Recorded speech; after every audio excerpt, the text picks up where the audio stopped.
I'd like to call the meeting to order on October 26, 2020. Please join Councilmember Campbell in the Pledge of Allegiance and invocation.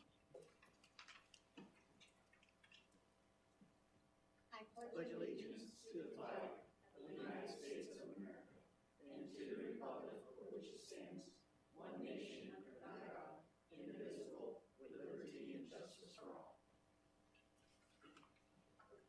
Father God, thank you for the many blessings that you have bestowed upon our city.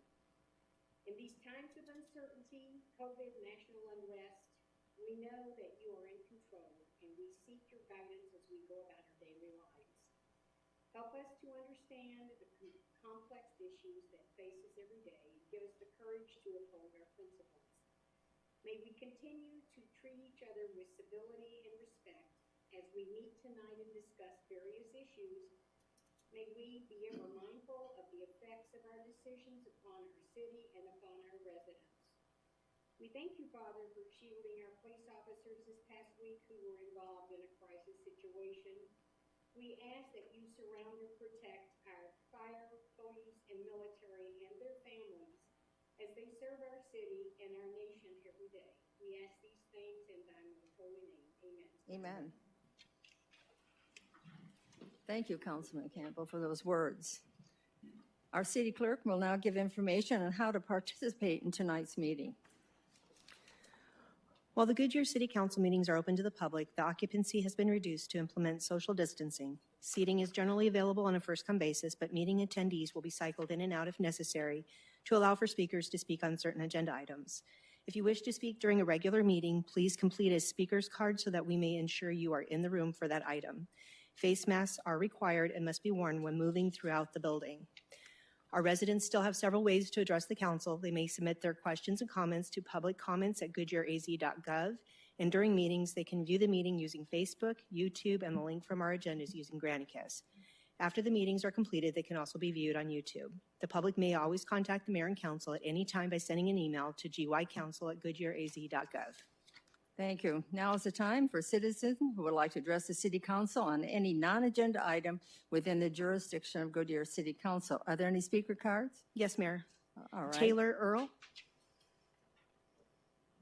As he comes up, let me say, the council will listen to your comments and may take one of the following: respond to criticism, request the staff investigation, report on the matter, request that the matter be scheduled on a future agenda. You have 3 minutes to talk. The light will turn yellow and you have 20 seconds to speak. Before you speak, please identify yourself for the record, clearly stating your name and if you're a Goodyear resident. Mayor, members of council, my name is Taylor Earl, address 3101 North Central Avenue, Suite 1000. I am not a resident of Goodyear, although close. I am with the law firm of Earl and Curley. Normally, I'd be here presenting a zoning case. But tonight, I wanted to come and just say thank you. As you may know, my father recently, Stephen Earl, recently and suddenly passed away. My father had been what I would call a mainstay in the zoning community for over 30 years. And during that time, he represented numerous cases here in the city of Goodyear. As a family, at his passing, we were, of course, heartbroken, but grateful for so much time we had together.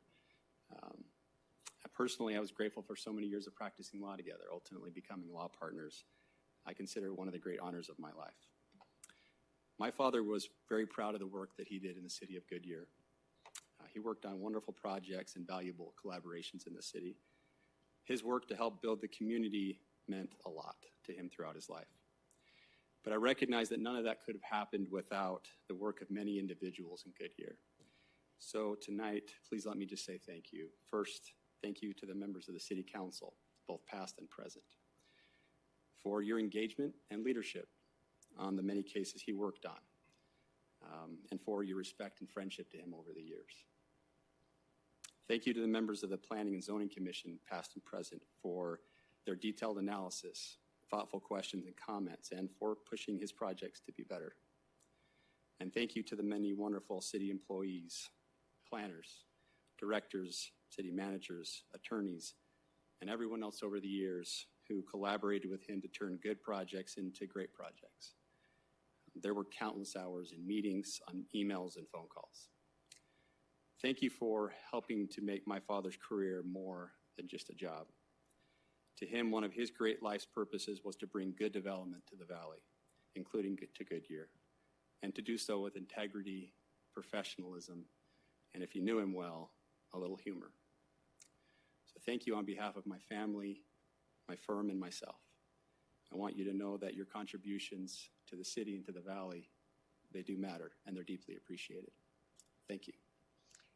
I'm going to take mayor's privilege, and I would have never done the little saying about the timing if I knew this was you coming before us. I knew your father from the very beginning. Since 2005, I was on council, and he was always very effective and friendly. We could always trust him to know whatever he said was right, and he was a pleasure to work for. I don't know if anybody else on the council is here. If you have any comments, please go ahead. No, Taylor, I had obviously expressed my comments to you in an email, but your father was very instrumental in both the development, but also the development of council members and the way that we understood how development works from the other side of the table. And that's always very helpful to understand it as a whole rather than just a few parts. And that was always a great conversation to have with your dad when I had the opportunity to see him monthly and see you at breakfast. So as I said, I'm just grateful for the opportunity and for the lessons that he taught me and I know all of us here. So Thank you, Vice Mayor. give your best to the rest of your family. Appreciate it. Thank you. Joe? I'm sorry to hear about your loss, and I did appreciate when your dad would come before us, straight shooter, just lay it all out. And all the time I've had a chance to deal with him, he always enjoyed our interaction. So again, sorry for your loss. Thank you. Anybody else? Well, we were just lucky to have him be a part of Goodyear. We've grown so much, and when he first started with us, we were at a small growth stage, and so he was here to start it off. So again, thank you and your family. Thank you. Thank you very much. Thanks, Taylor. Will the city clerk please read consent agenda items 1 through 4 by title only, please? Number 1, approval of minutes. Number 2, approve the budget transfers for fiscal year 2021. Number 3, approve a new Series 12 restaurant liquor license for Arizona Pizza Company. Number 4, accept the Arizona Department of Homeland Security Urban Area Security Initiative UASI grant. Number 5, adopt resolution number 2020-2108, approving the modification of assessment number 13 within McDowell Road Commercial Corridor Improvement District. Number 6, adopt ordinance number 2020-1484, amending ordinance 91-323, authorizing the City of Goodyear to submit fingerprints to the Department of Public Safety for the purposes of evaluating the fitness of prospective employees and volunteers and declaring an emergency. Number 7, approve the final plat of Pebble Creek Phase 2, Unit 59, subject to stipulations. Number 8, approve the final plat of El Cedro Phase 1, Parcel 1B, subdividing the property and subject to stipulations. Number 9, approve the final plat of El Cedro Parcel 1D, Phase 2, subject to stipulations. Number 10, approve the final plat of El Cedro Phase 1, Parcel 1E, subdividing the property and subject to stipulations. Number 11, approve the termination and release of the job creation agreement with Nike IHM, Inc. 12, approve the map of dedication for El Cedro Infrastructure Phase 1B, subject to stipulations. Number 13, approve a public utility sidewalk and access easement needed for El Cedro Phase 1B, infrastructure needed to support map of dedication for El Cedro Infrastructure Phase 1B. Number 14, authorize the execution of a utility easement to Arizona Public Service Company required for development of the Goodyear Recreation Campus located southwest of Harrison Street and Estrella Parkway. Thank you. Does anyone on the council wish to remove an item from this consent agenda? Then can I have a motion, a second, to approve items 1 through 14? Do I hear that motion? So moved. Second. I heard a motion from Vice Mayor Stiff and a second from Councilman Pizzillo. Roll call vote, please. Vice Mayor Stipp? Aye. Councilmember Pizzillo? Aye. Councilmember Loretano? Aye. Councilmember Campbell? Aye. Councilmember Hampton? Aye. Councilmember Kano? Aye. Mayor Lord? Aye. The motion carries. All right, we're going to go to the public hearings. As you can see, we have 5 this evening on the agenda. So the first public hearing item is to consider the amendments of Article 7 and Article 9 of the zoning ordinance. I'm going to open the public hearing. Principal Planner Steve Qureshi will be presenting. Steve?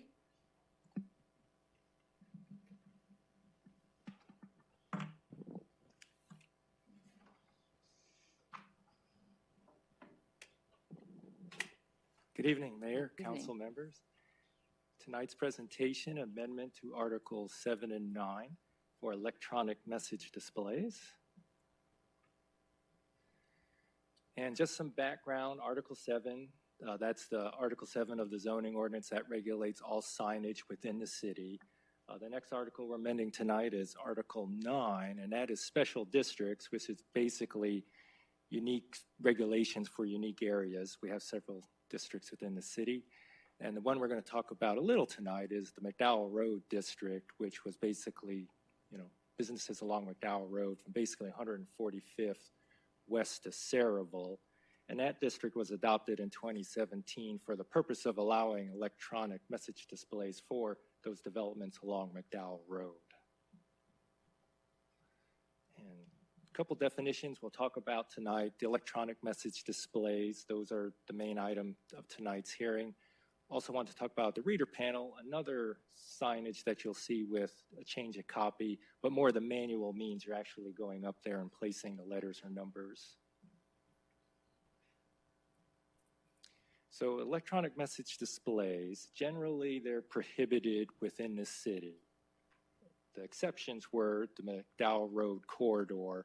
There are also fueling stations. You also see that type of sign for the pricing for fuel. We also have our digital marquees on the freeway. Also schools. Schools use them. They're outside of our zoning regulations, so you'll see schools from time to time use that type of signage. So for tonight, the reason we're here, back in June, there was the council work session, and the direction to staff was to move forward with these signs on a wider basis to allow businesses within the city to have this type of sign.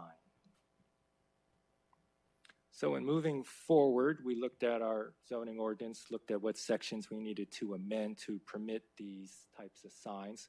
And what we thought was the best way was to allow the electronic message displays on existing or new monument signs within the city. And we're going to propose those to be allowed in the commercial areas per council direction, but also industrial areas, anticipating that they would find that type of sign also useful. And in those commercial industrial, that also includes any planned area development that also has a commercial or industrial base.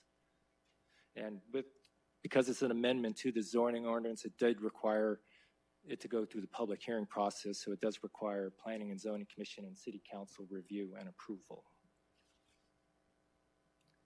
So what we're proposing then is to allow it in the commercial industrial districts within the city.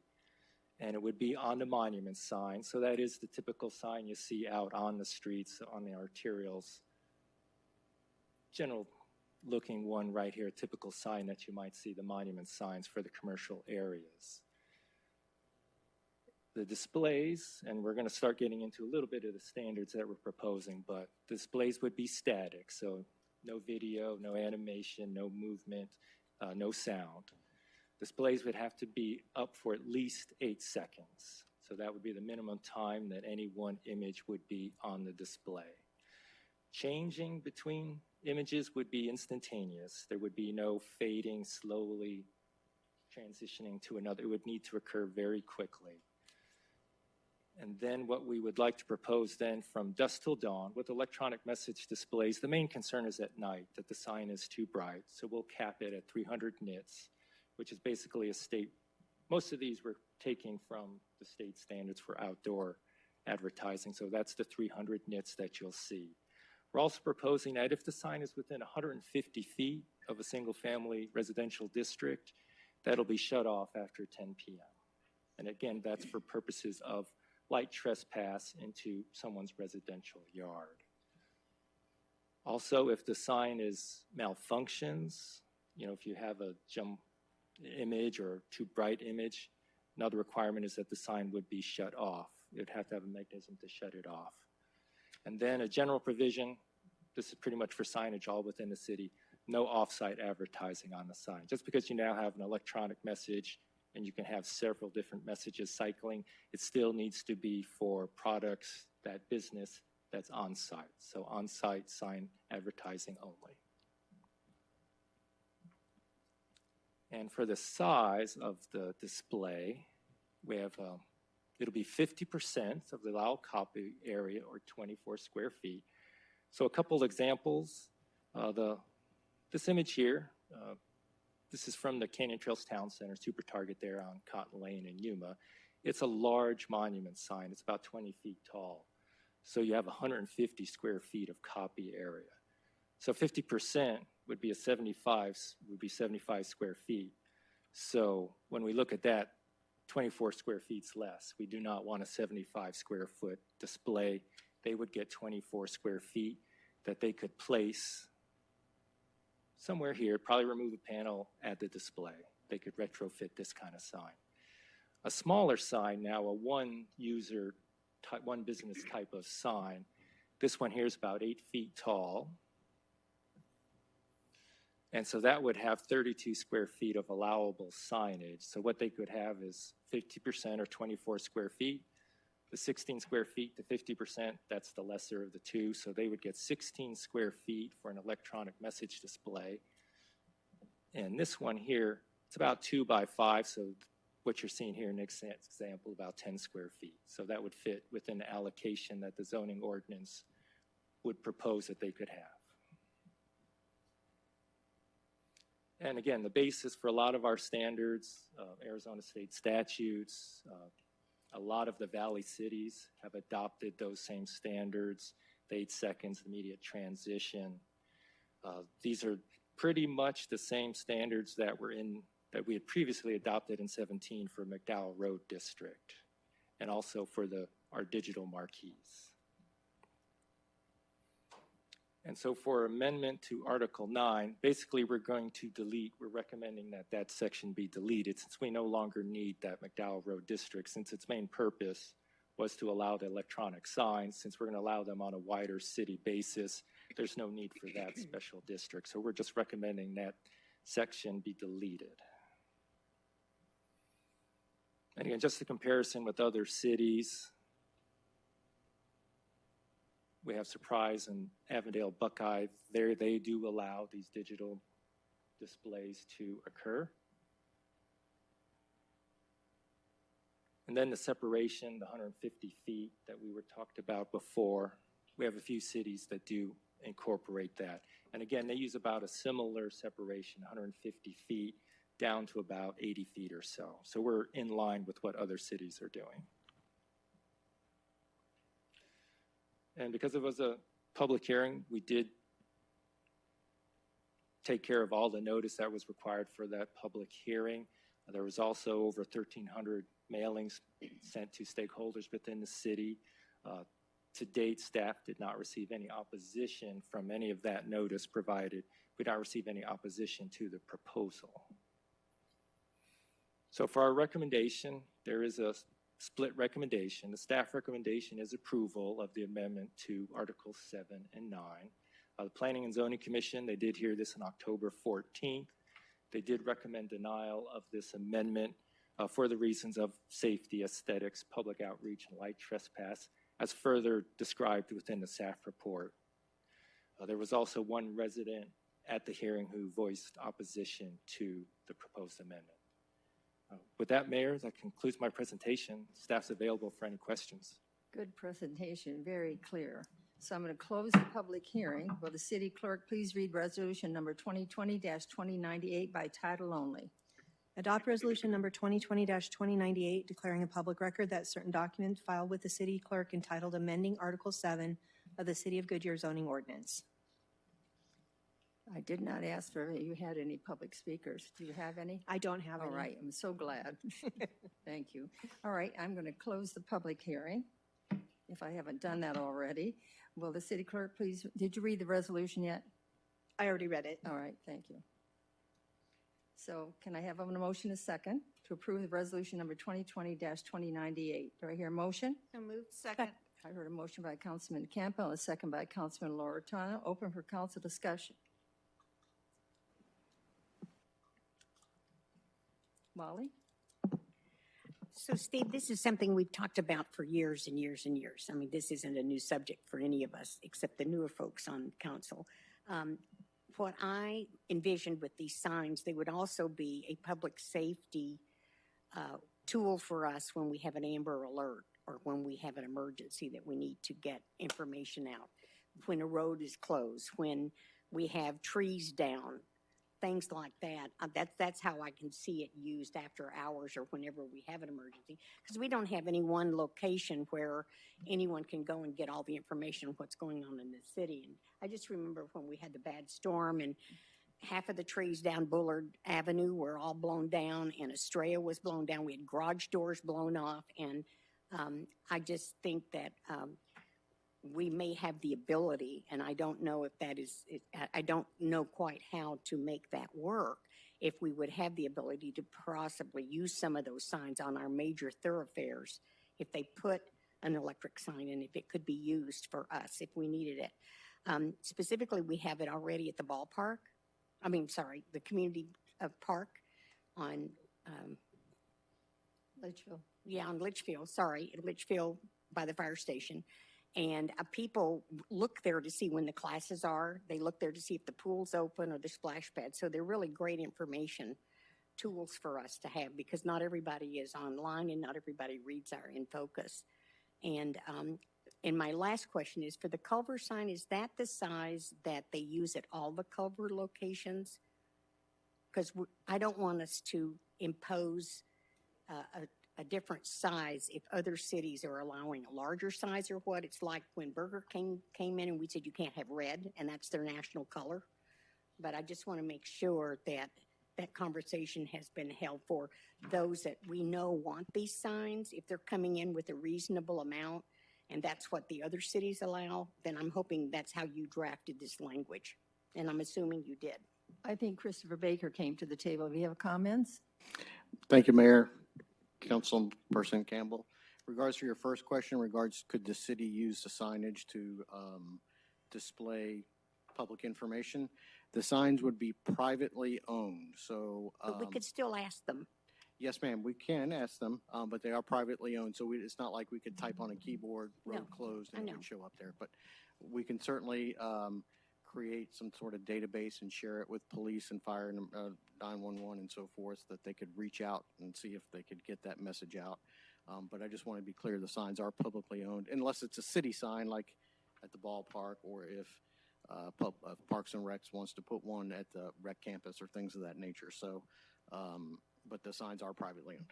So Christopher, while you're there, so the 150 feet from the houses, are there any houses that are going to be within 150 feet of our rec center? Because I think that's a perfect place to put a sign. So do you know? I don't know. I'm sorry. I don't know how to measure. Mayor, council members, excuse me. Yes, I did look at, knowing that Culver's was an important part of this, I did look at Culver's. I did look at the community park, potentially where their signage would be located. Neither one of those would meet that 150-foot threshold. So. Great. Thank you very much. That's it. That's all I have, Mayor. Thank you. Yes, Councilman Loretano. Thank you. What he said. Oh, no. It would or wouldn't? Would not. Would not. So it would be outside of the 150? Yes, sir. Thank you. Oh, I'm just, Oh, that's okay. Go ahead, Councilman Loretano. I want to thank you for the presentation, and I know this is an issue that we brought to you all to try to get through for our business community that is currently suffering, and we need to make sure that we do help them make sure that they get the word out and stay in business, because we do want to attract restaurants and businesses. Those are several of the concerns, and I understand the concerns that were raised. Those were the concerns that we also heard when we put up the big freeway signs and the community park, and I don't think we've seen an increase in any negative effects because of that. I like the fact we have the dimming, that we have the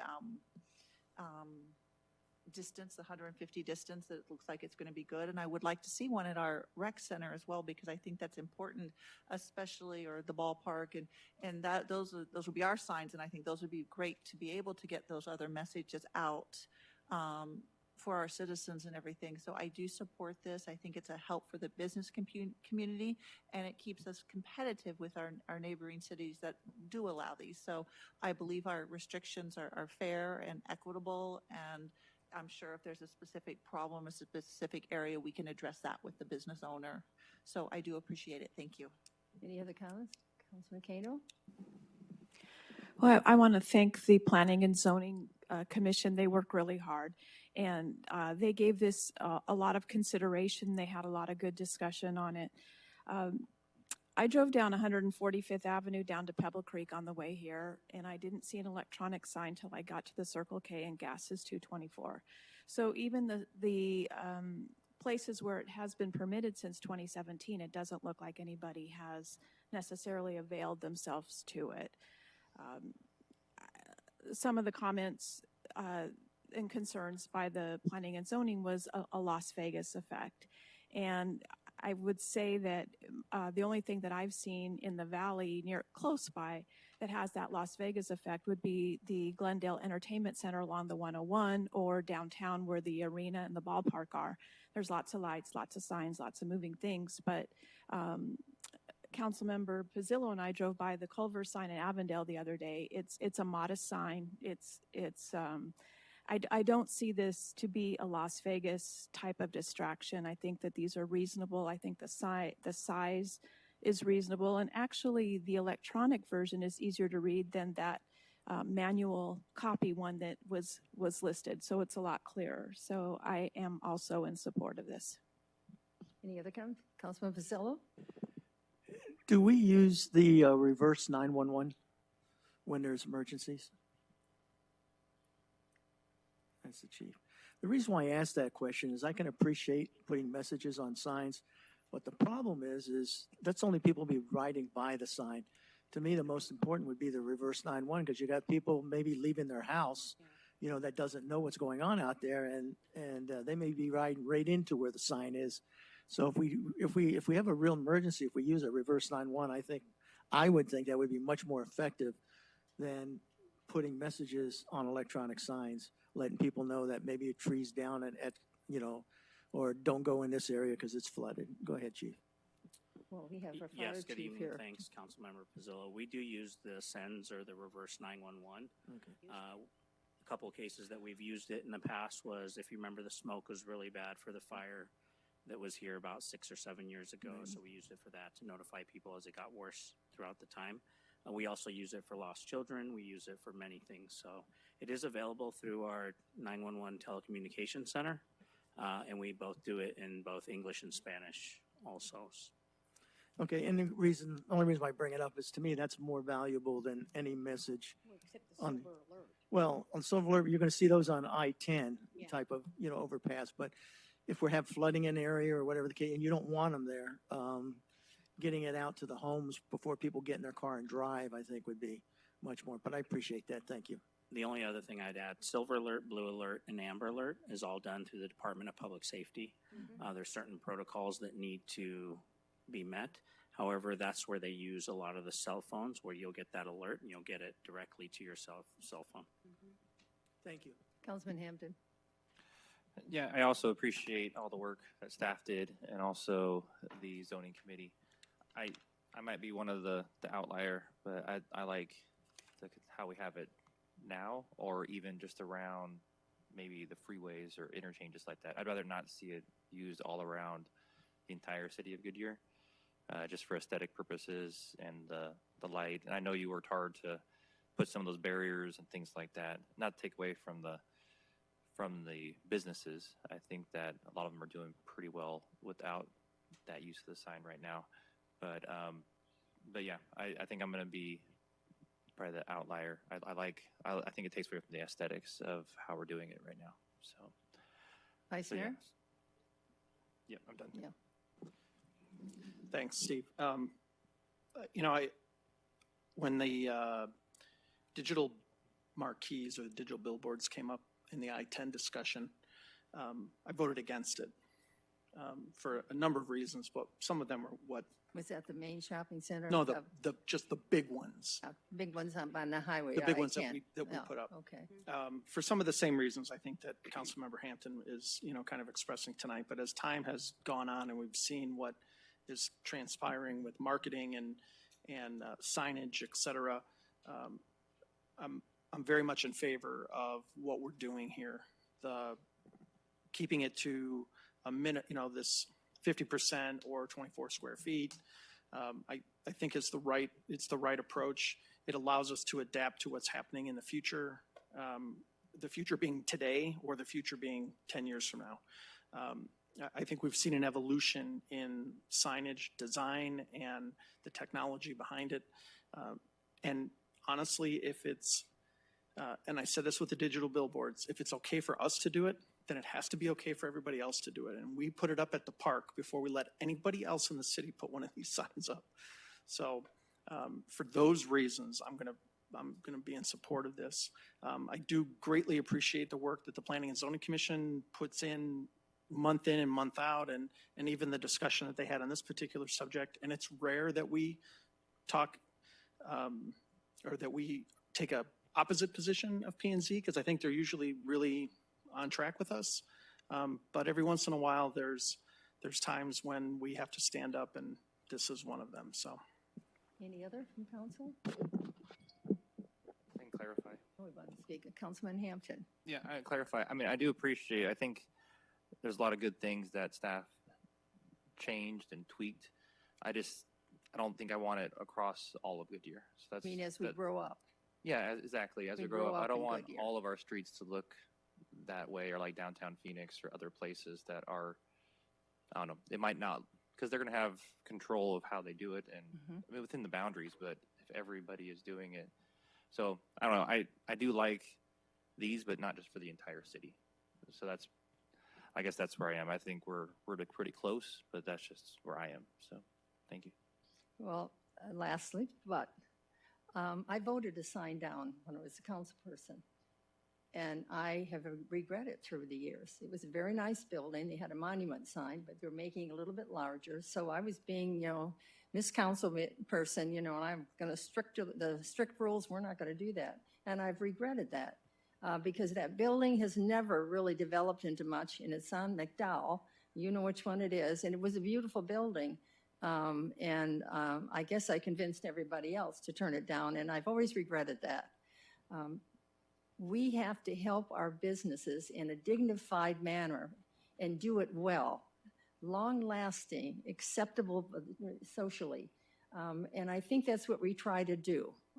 And I think we're accomplishing that in Goodyear. But during the downturn, who has supported us? During the COVID, who has supported us? Our small businesses. It's amazing.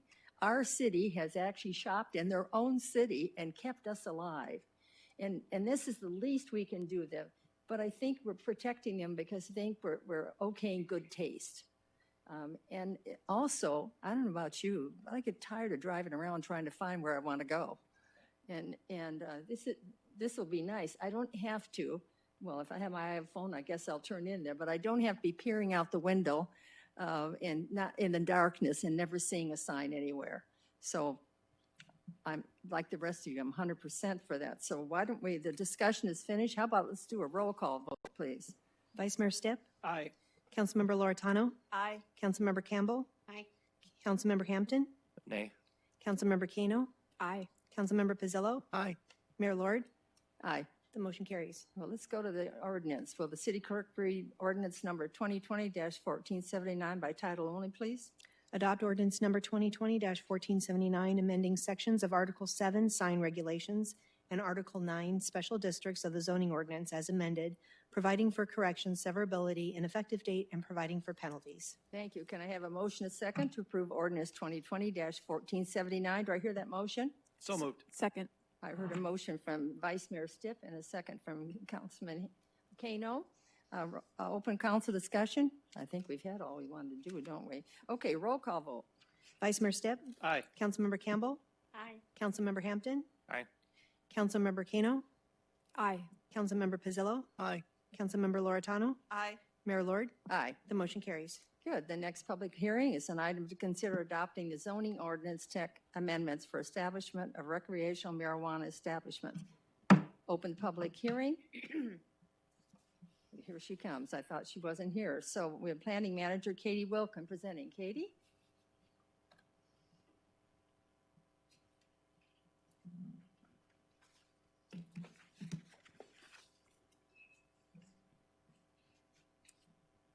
Thank you, Mayor, members of the council.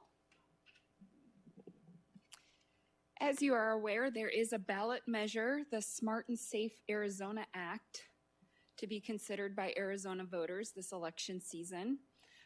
This act would authorize the consumption, sale, processing, growing, and manufacture of marijuana products recreationally. Marijuana establishments would be licensed by the state under this bill. I am by no means an expert on this bill. We're scrambling to learn about it. However, it does appear to become effective upon canvassing. It looks like the bill also is going to be accepting early applications starting in January and ending in March. There is some language in there about, again, 1 license per 10 pharmacies, which again, I'll talk about. That's what they did with the medical marijuana facilities. So it doesn't go into detail. So again, if it passes, we're going to have to wait and see how the state reacts to this, which is one of the reasons I don't have a lot of details. But it does appear that the bill's setting it up for some lottery system. And the reason the dates are important is because this could happen very quickly. You know, they could be issuing licensing in March for these types of facilities. So looking back to the medical marijuana, we adopted zoning regulations for medical marijuana facilities back in 2011. There is one existing facility in Goodyear. I believe it opened around 2013, and so it's been operating for some time in the city of Goodyear. Again, when those medical marijuana facilities were adopted, they had a regulation that 1 per every 10 pharmacies could be licensed. That worked out to about 130 medical marijuana facilities at the time. So there was a cap on how many facilities there could be. However, the state was still concerned that there could be an overconcentration of facilities in any one area. So they came up with this using their already established community health analysis areas, or CHAWs, to distribute the licenses, and they would allow 1 license per CHAW. Now, some of the more rural CHAWs didn't get a license, so then they later did additional lotteries, and those CHAWs that had the most residents with medical marijuana cards were able to have a second medical marijuana facility. And so this allowed an even distribution of these facilities, so there wasn't an overconcentration, and it seems to have worked well. Again, in Goodyear, we have 1 facility. And the state also has stated that in the Metro Phoenix area, each CHAW is about 100,000 people. In the more rural areas, it can get down to like 10,000 people a CHAW, but in the urbanized area, it's closer to 100,000. So I'm going to get back to that. That history is important as we move forward. So now I just want to go over what the recommendations are for the zoning ordinance amendment. And again, one thing I want to note is we do have it set up that this ordinance will only become effective if the ballot measure passes. So if it were to fail, the zoning ordinance would not be amended. There are several definitions that we propose adding that we've pulled from the ballot measure mostly. So we have the definitions that the ballot references. The 2 I wanted to point out to you was they define marijuana establishment as a facility for retail, cultivation, or manufacturing. So it encompasses all those things. So again, that license, you know, it's important. Somebody couldn't use marijuana for manufacturing. A gas station couldn't start selling marijuana. They would, anytime you engage in any of those activities, you become a marijuana establishment and have to go through the state licensing process. The ballot also introduces dual licensing. And so we added the word facility to the end, dual license facility. And so that's a facility that is licensed for both medical marijuana and recreational marijuana. So Article 3 is the zoning districts portion. And so in there, we have stated that a dual license facility is permitted in the light industrial and general industrial districts. That is where medical marijuana facilities are permitted. So we're following that same concept, being consistent with the medical marijuana facility. But again, by us stating that only a dual license facility is permitted, that means only facilities that have both a medical marijuana and a recreational marijuana facility are permitted. We only have one medical marijuana facility, so this in effect limits the recreational marijuana to that one existing facility we already have. And then in Article 4, which is our special uses section of the zoning ordinance, where this is where the meat of the regulations are, we reintroduce this CHAW concept. Basically, we agreed with the state's methodology for making sure there wasn't an concentration of these facilities. It's a tried and true that's been going on since the medical marijuana ballot was passed. It's worked in Goodyear. It seems to be working with other communities. So what staff recommends and the Planning Commission recommend is you adopt this CHAW for Goodyear. And the reason we want to adopt it ourselves is because we don't have control over the state. The state could change the CHAWs where they are. So we're going to adopt it so we have control over this. We just use the term CHAW. Again, we're trying to get this through quickly. There might have been a better word for it since we're adopting it for ourselves. We will require a zoning permit for these establishments. That's an administrative process. It's basically a minor permit that they get from us, and it allows staff to make sure they meet all the rules and regulations of the zoning ordinance. It does not include a public process. One thing, and I apologize, but I do also want to point out to you that when we brought this to the Planning and Zoning Commission, we had just copied the boundaries of the CHAWs, and there are technically 2 CHAWs in Goodyear. And you can see there's one in South Goodyear, and the El Paso gas line was the dividing line between the 2. However, that CHAW in the south is really unnecessary because, again, as I stated, you have to have land zoned industrial to locate these facilities. There's no industrially zoned land there. The general plan doesn't have any planned industrial land use in that area. There's also no services in the area, so in the near 5-10 years, it'd be incredibly difficult to develop any commercial property in that area. So it really became a moot point. So we do propose a change from Planning Commission's recommendation. We had 2 CHAWs in there. Now we're recommending just adopting 1 CHAW. Again, as I stated, the concept of the CHAW was about 100,000 people per CHAW. So we wrote into the regulations that when the city of Goodyear reaches a population of 200,000, we will add a second CHAW so that we keep about 100,000 per CHAW. So basically every time the city of Goodyear adds about 100,000 residents, we'll add an additional area where an additional facility can go. Now, of course, the state regulates licensing. So even though we could add another CHAW, it doesn't mean there'd be a license available from the state. We don't have control over that situation. Of course, by the time we add another 100,000 people, I have a feeling that marijuana regulations are going to change significantly. They've already been changing rapidly in the last 10 years. So in effect, if this ordinance is adopted by the city council, it will have the effect immediately of only allowing 1 recreational marijuana facility located at our current medical marijuana facility. No other, a second facility could not be located in Goodyear until Goodyear reached a population of 200,000.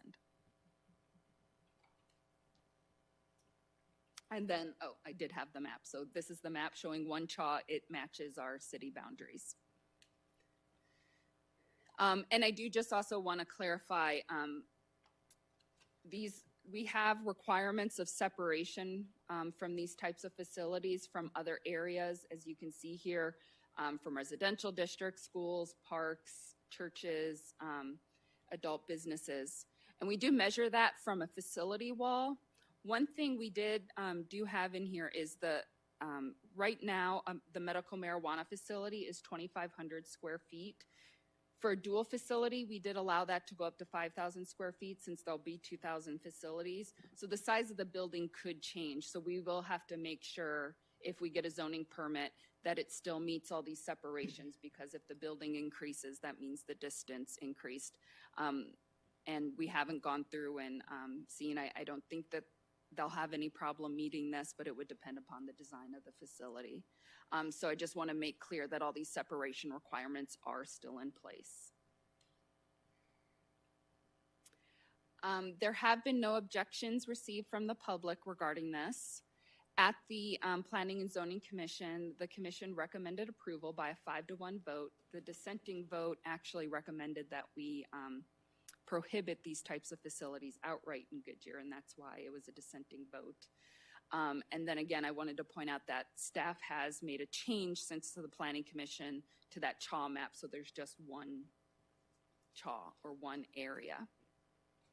And I also want to point out the reason, I know it may seem like it overcomplicates things by having the CHA map rather than just go to population, but one thing it does allow us to do in the future is also make sure that there wouldn't be an overconcentration in Goodyear.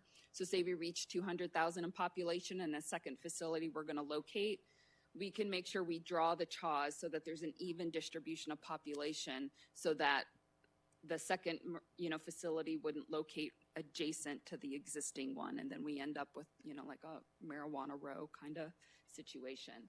So by making it geographic, it allows us to make sure that there's an even distribution in population. That concludes my presentation. I'd be happy to answer any questions you may have. Thank you. That was a very great presentation. Clarified a lot of my questions and concerns, and well done. Are there any speaker cards? No, Mayor. All right. Would anybody in the audience like to speak? All right, then I'm going to close the public hearing. Will the city clerk please read resolution number 2020-2113 by title only? Adopt resolution number 2020-2113 declaring a public record that certain document filed with the city clerk entitled Goodyear CHA map. All right, let's can I have a motion, please? I'm sorry, motion and a second to approve?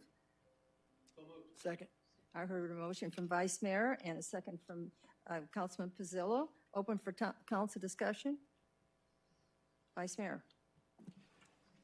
Katie, thanks for all this work. And we had an executive session on this as we were preparing for this to come forward. So council has been previously briefed on it. But I do have a question. So going forward, 5 years, 10 years from now, this isn't as bad as everybody thinks it is. How hard is this going to be to change to lighten up, let's say, move it from 100,000 to 50,000, or to change? We're going to make 3 CHAs within the city. How hard is that, and how does that process? What does that look like for the public? Thank you, Vice Mayor. It would just be the typical zoning ordinance text amendment process. So if we did want to open it up more, it is easier to do that open up regulations and back off regulations. So we would just, staff would take direction from council on what we would want to see, and we would draft a new ordinance, and it would go through the public process and adopt the changes. Yeah. And the reason that I ask is we have no idea. Right. This could be, I don't want to say the greatest thing, but this could not be as bad as we think it potentially could be, or it could be much worse than we think it could be. So just trying to set the public expectation as we take these going forward. So thanks for the work. Councilman Pizzillo? It's probably more of a question for the attorney. If they can only have one located in Goodyear, which happens to be one that's medical already, and say the state does not award a license to that specific facility, are we in any type of, what I'm trying to say, in a problem where now we've totally eliminated it within the city because the one place that we're allowing it did not get a license from the state? Madam Mayor, members of the council, that's an interesting scenario. If you look at the statutory structure of the proposition, those medical marijuana facilities are first in line for the recreational licenses. So I think there's an expectation that those facilities will be licensed. You could, yes, I would think that could possibly happen, that if you, since the statute allows the dual licensing and we're adopting a dual licensing requirement as allowed by the state statute. If the state were to not grant that license, it could create a problem. It's a good point. I don't know if there's any legal liability to that because the statute also allows a community to pass an ordinance, much like Gilbert did, and just prohibit recreational facilities. Okay. Although there's some contrary language in the statute about that issue as well. Okay, thank you. Councilman Hampton? Yeah, Joe asked a question that I had too, just about if, which I think you answered it, but if that facility decides not to, I don't know why they wouldn't, they chose not to, or then they would have a second, so to be a medical and a private one, it'd still be in the same industrial area within Goodyear. So there could be two, not doing the same thing, one recreation, one medical, potentially. Councilmember Hampton, our ordinance is going to contemplate that it's a single dual license facility, so it'll be the same business. Okay, it has to be the same business is what we're saying. Okay. And then, yeah, and I do appreciate all the extra work around the CHAWS and everything from staff as well. And I know this isn't saying, we're just preparing just for public sake. Why we're doing this is why staff is recommending it is because we're preparing in case it does pass, which it might not pass, but we have something there in case it does pass now or later in the future. So I do appreciate staff getting in front of it and making sure that we're prepared in case it does pass. So thank you. Councilmember Loretano? And I also want to thank you. And so what Councilmember Hampton said, I think it's important the public knows that we're not, yes, endorsing this in any fashion, but we do know that if this is passed, we want to make sure we're ready because of the quick turnaround. I did have a question because our city is so linear, and we don't want to say, like you said, have corridors that are just medic as we grow. Is there any way that, I guess, is there any way that when we do draw that CHAW in the future, do we just look at the population? Do we look at is there anything in the distance between, facility A and facility B? I mean, because you've got Estrella that goes way out there to Mobile, and you got Pebble Creek way on the other side. Thank you. Honestly, we haven't delved that deeply into the subject of how the CHAWS would be drawn. Okay. No, I was just we were curious just thinking population as it specifically, but we weren't even, would it be a vertical line or a horizontal line? We didn't even get that deep into. Because it has to be an industrial. So if it's not an industrial area, it can't. Right. So there's no industrial in Estrella today. So that would probably be a factor in how it would be drawn. Okay. Thank you. Yeah. Any other? Yeah, Councilman Campbell. I have a question, Katie, and this might be for Chief. Has there been any problem with this dispensary handling all the cash that it's handled? Now that it's going to be doing, if it passes, anyone without a card can go in and get marijuana. So if it passes, I would suspect they're going to have a lot more folks going in. Do you know? Thank you. I mean, I would suspect so too. There are still, I can't speak to the cash. There are still regulations in effect of how much product can be stored on site to limit, the idea of limiting theft opportunities. Yeah, I don't know if Chief has. I know when Chief is coming forward to maybe address that. Even going to allow it, I suggested that we require whoever has the dispensary have a guard on duty just because of the cash, since they don't take credit cards. And that was poo-pooed. So, I mean, I don't know. Can we let Chief Rodriguez address that? Hi, Councilmember Wally Campbell. Good question. We haven't had any issues per se with the one that we do have. We do understand that there is cash on site and so forth. I think they have a good system in removing it from there and getting it to wherever they need to go, but we haven't had anything with the one site we do have here in Goodyear. And it's hard to predict the future, right? Yeah, I mean, once it becomes legalized, there'll be more people using it possibly.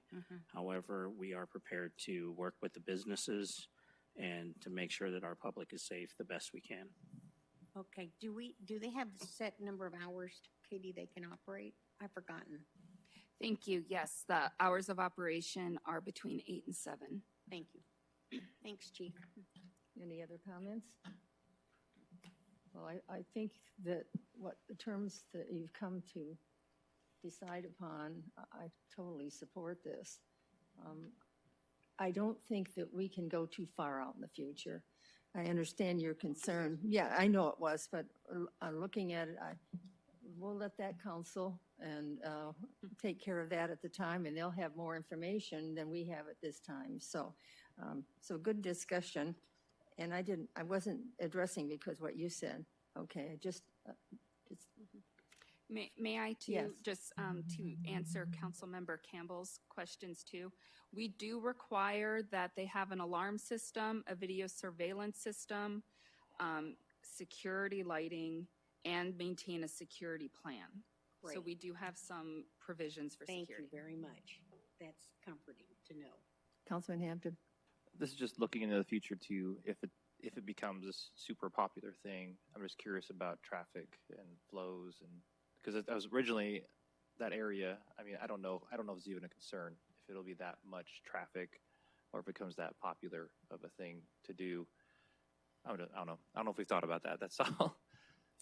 We do not have additional requirements for traffic. It would be treated like any retail, commercial business. Yeah, I don't know if I ever see. I'm just trying to look in the future too. If it's really that popular, I know we got the MVD right over there, and some other industrial type businesses. So, I'm just curious if there'll be a line out the door, or if it'll just be the same as it is now. So. Well, I suppose that's the same. We worry about a lot of businesses. So I think we've found a solution. I think the public is going to like this solution. So let's vote on it. Roll call vote, please.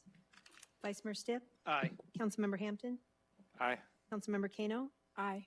Councilmember Pizzillo? Aye. Councilmember Loretano? Aye. Councilmember Campbell? Aye. Mayor Lord? Aye. The motion carries. Well, let's go to the ordinance. Will the city clerk please read ordinance number 2020-1476 by title only?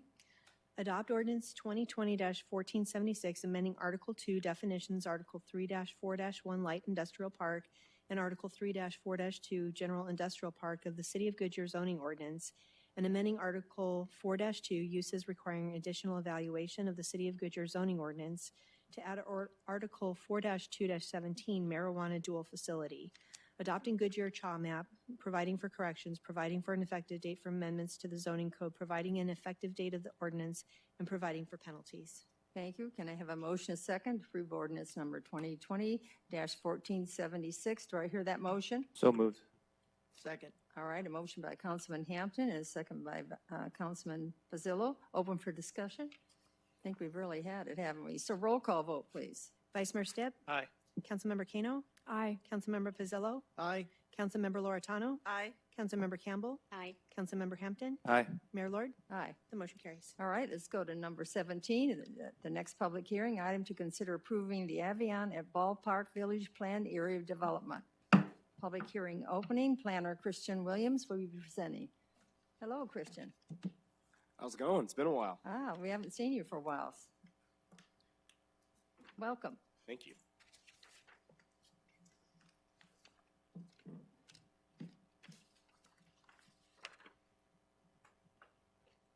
All right. Well, good evening, Mayor Lord and City Council. I'm here before you this evening with a request from Ed Bull to conduct a rezoning on a property within the city. The property is approximately 153 acres, and it's located at the northwest corner of Estrella Parkway and Elwood Street. This is right across Estrella Parkway from the ballpark development complexes, and the property is currently zoned PAD under the Sun DS Farms Amendment.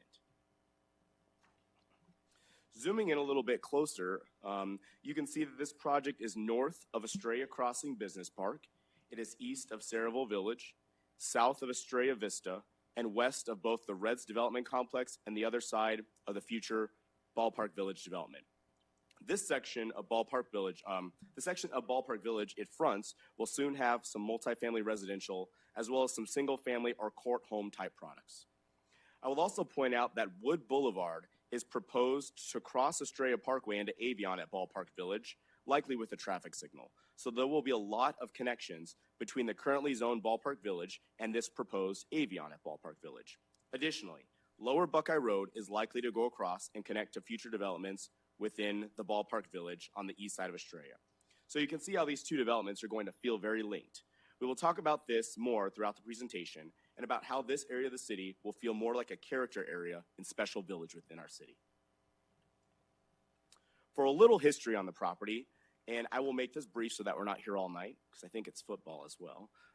In 2008, the property was first zoned for a project called Sun Diaz Farms.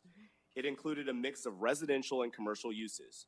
In 2014, the project was amended, and in 2019, it was rezoned to only include a mix of single-family residential uses.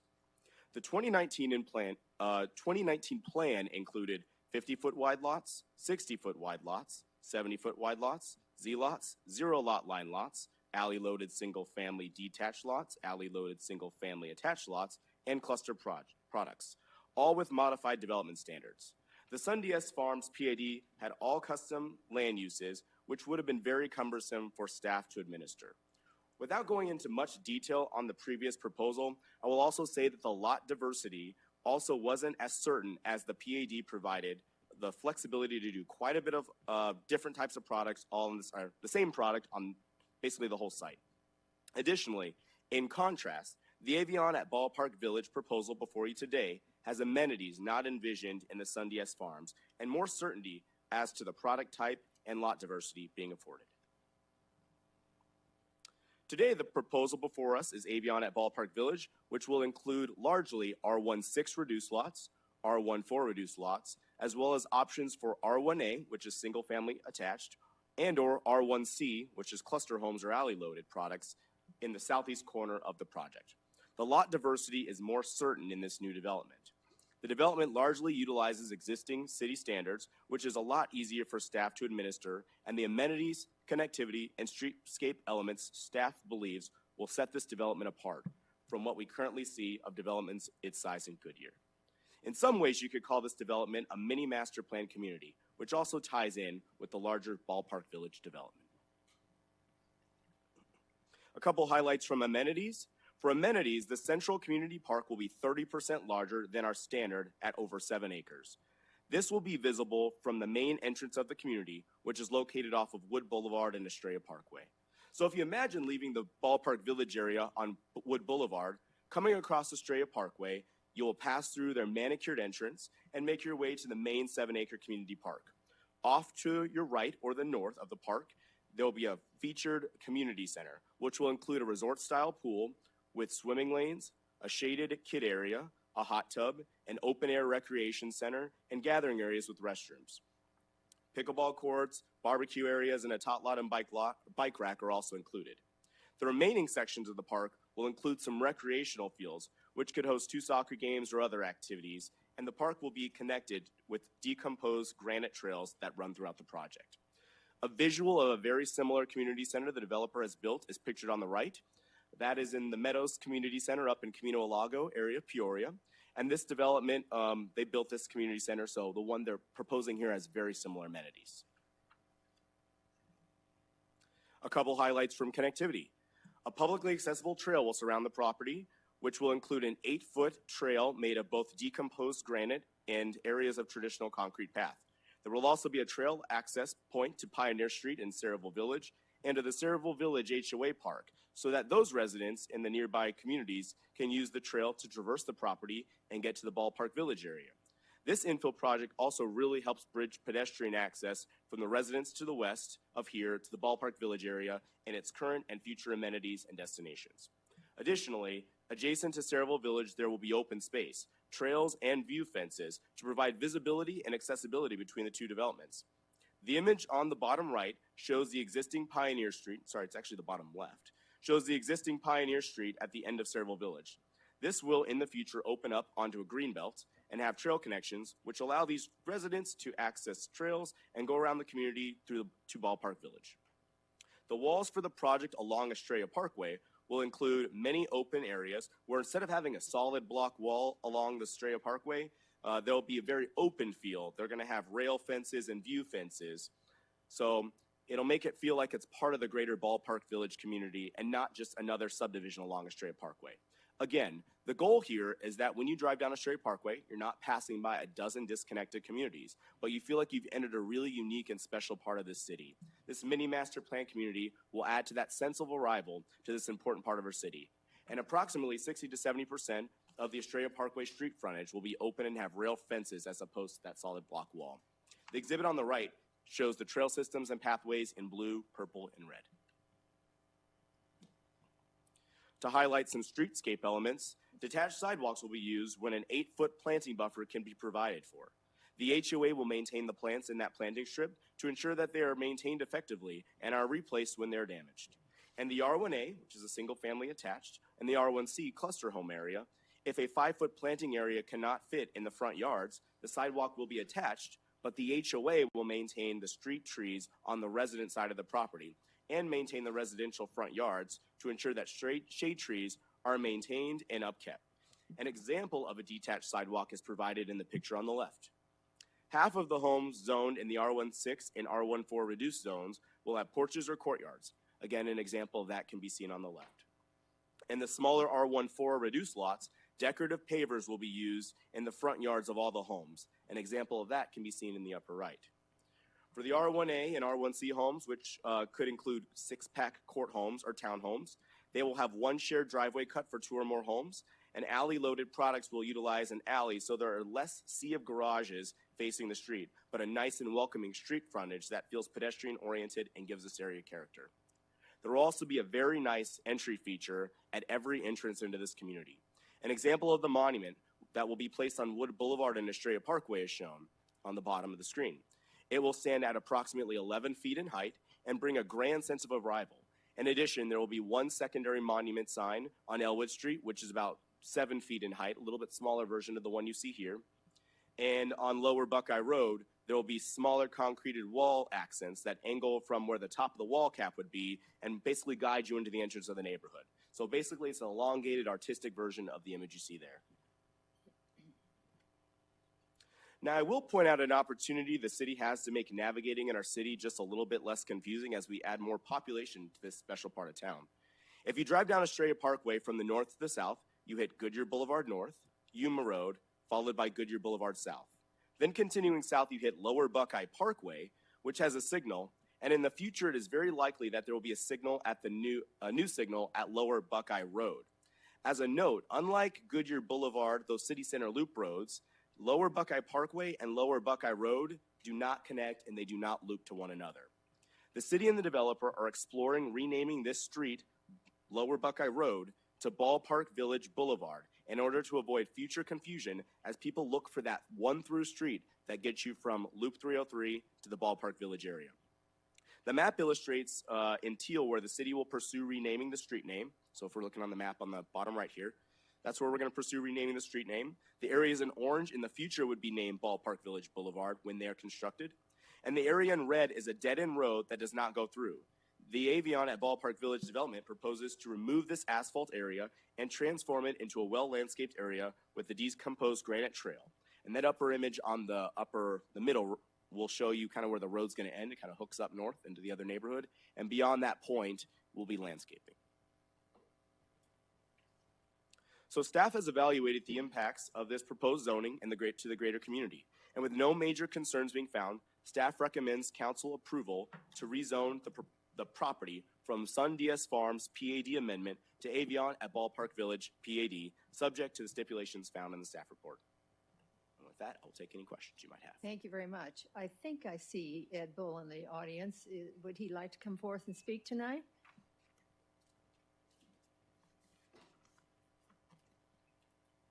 Mayor and Council, Ed Bull, 702 East Osborne. We agree with Christian. Please approve. Great. Thank you so much for coming. My pleasure. Appreciate it. All right. So are there any speaker cards? No, Mayor. Would anybody in the audience like to speak? All right, I'm going to close the public hearing. Will the city clerk please read please read resolution number 2020-2102 by title only. Adopt resolution number 2020-2102 declaring as public records those certain documents filed with the city clerk titled Legal Description and Official Supplementary Zoning Map number 20-01A and Avion at Ballpark Village Planned Area Development, October 2020 Development Regulations. Thank you. Can I have a motion, a second, to approve the resolution 2020-2102? Do I hear that motion? Move. Second. I believe Councilman Campbell made a motion and second by Councilman Pizzillo. Open for discussion. Councilman Loretano.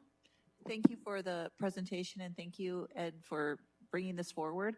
My first house was over on Magnolia Street over there in 1994, and I've been waiting for this parcel to develop for decades. This is a great plan. I like the variety. I think it'll sell out quick. It's got great amenities, so I fully support it. Vice Mayor. I was just absolutely thrilled we were getting some single-family development come into the city. So, again, this area has been vacant for so long, and it's a really nice development. I think whatever we can get to happen across the street on the east side of Estrella Parkway, I think that this will only make that better. Of course, I'm going to raise concern about the row of stoplights that you showed along there. Yeah, I had the same thing. If we don't figure out a way to get those so they are in synchronization with one another, I will never approve another stoplight in this city. So please make a note of that, somebody somewhere along the line. But other than that, that's no reason to say no to this project. This is a good project. Councilman Hampton. Yeah, I also appreciate it well. I think it's a good mix and diversity. Can you remind me what's going in that phase 3 there on the corner? Phase 3 is going to be your R1A or R1. So there's 3 types of products that could go there. Residential or cluster homes, basically, attached single family, or you could end up having R14 reduced, but the lot dimensions will be a little different than what you see in the remainder of the property. Okay. Yeah, no, I like all the amenities. I used to jog around there, so I like the idea of cutting that road and then making all the extra things as well. And then it's just a high level as well. Was there be disclosures to the residents that buy in there about the galvanizing plant and the aluminum plant that are nearby? Galvanizing plant and aluminum plant, no. There won't be any disclosures for that? Okay. They just got to look around. Okay. Okay. And yeah, I think the houses look nice too. So I think it's a good product. Thank you. Councilman Kano.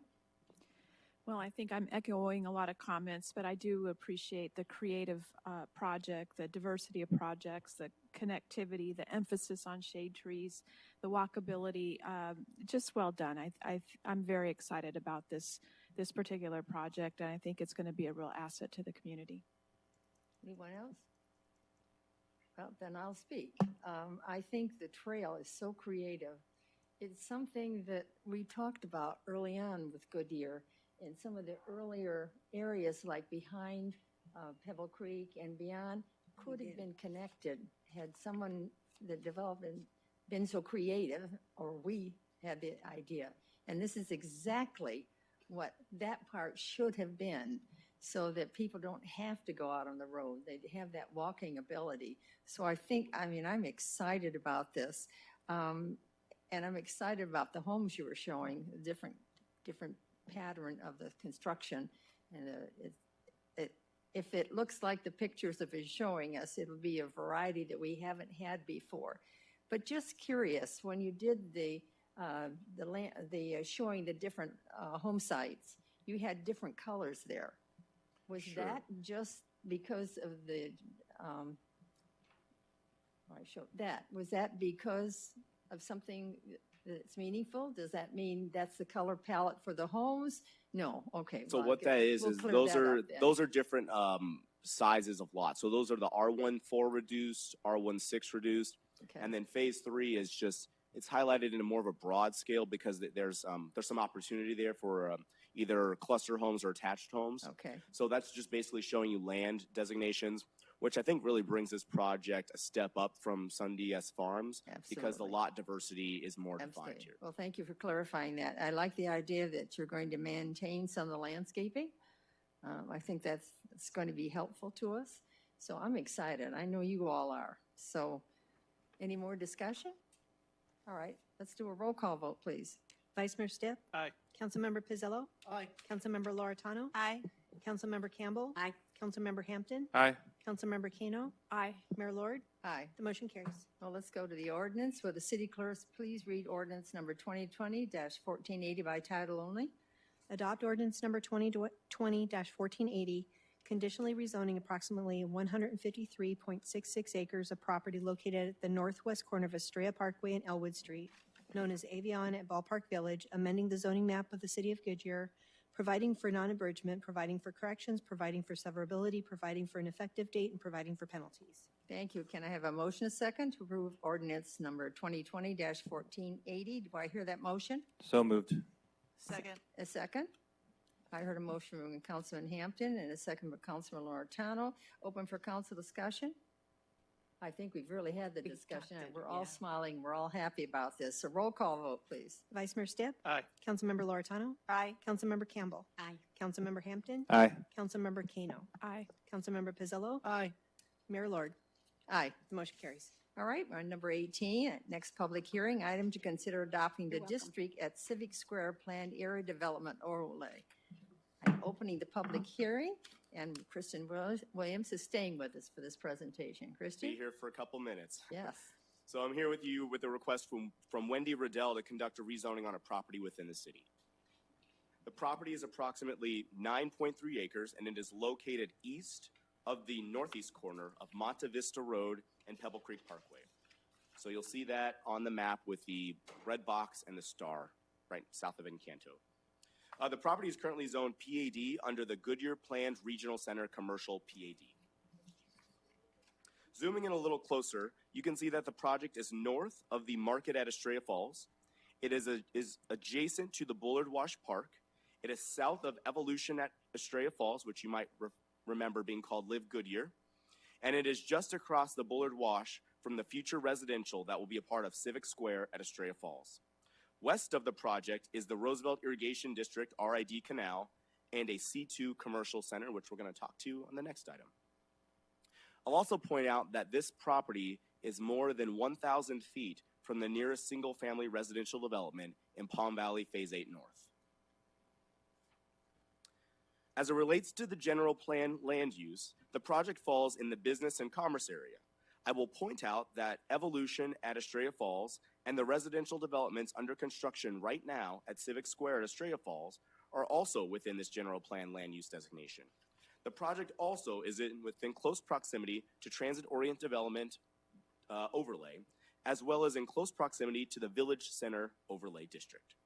For a little history on the property, the project was initially zoned as part of the Goodyear Planned Regional Center Planned Area Development commercial uses back in 2000.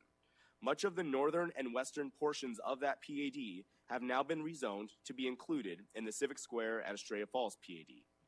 This project seeks to rezone this portion of the PAD to allow for a transition from the commercial uses to the west and south to medium and high density residential to the north and east. You may also recall that the site was brought before you for discussion back in 2019 with a use permit for a mini storage. That proposal has not come to fruition, and the parcel remains vacant to this day. The basis for the zoning is the city's MF24, which typically permits 24 units per acre. I will highlight some of the major changes that are proposed within this PAD overlay.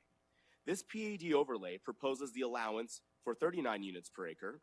This allows for the development of a proposed 352-unit apartment complex. This mix proposes 4 studio units, 174 one-bedroom units, and 174 two-bedroom units. In addition, while height does not equate to stories, the PAD proposes a height limit of 60 feet, which would allow the developer to construct 3- and 4-story buildings on the property.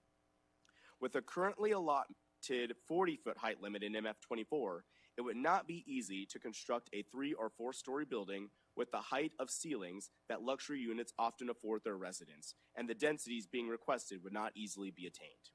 Additional modifications were made to setbacks, parking, design, and how the building interfaces with the street to create a walkable urban environment, and I will highlight those items on the next slide.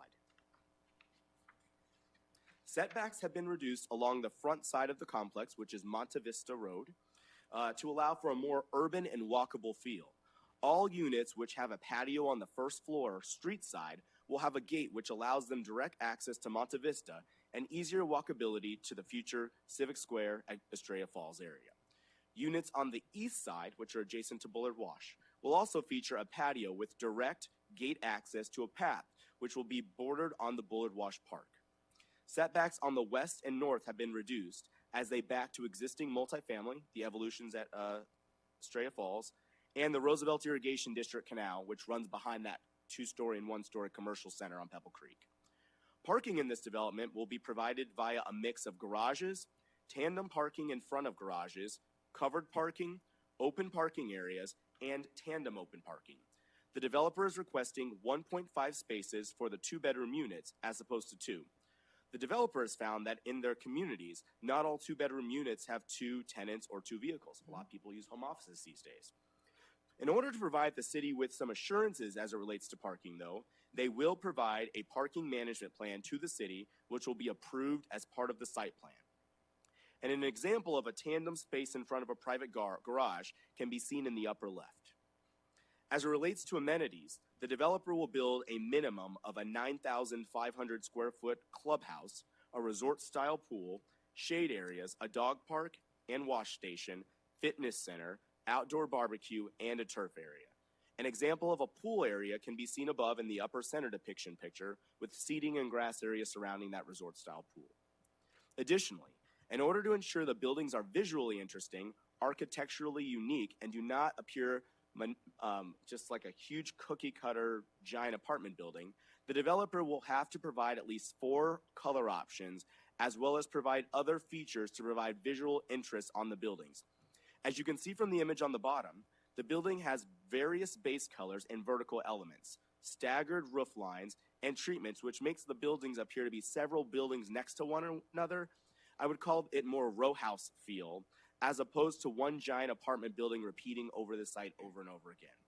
This gives visual character from the streetscape and park perspectives. The park side perspective can be seen at the image on the upper right. This will set the design of this complex apart from those we generally see in Goodyear today. It will bring a sense of urban arrival to the Civic Square and Estrella Falls Village Center area of the city. And staff has evaluated the impacts of this proposed zoning on the greater community.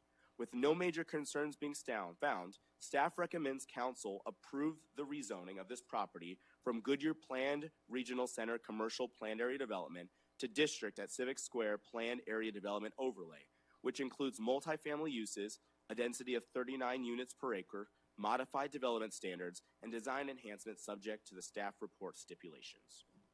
And with that, happy to take any questions. Thank you very much. My question is anybody from the Kaplan Development here tonight? They are, yes. Would they like to speak? Oh, I see her coming out.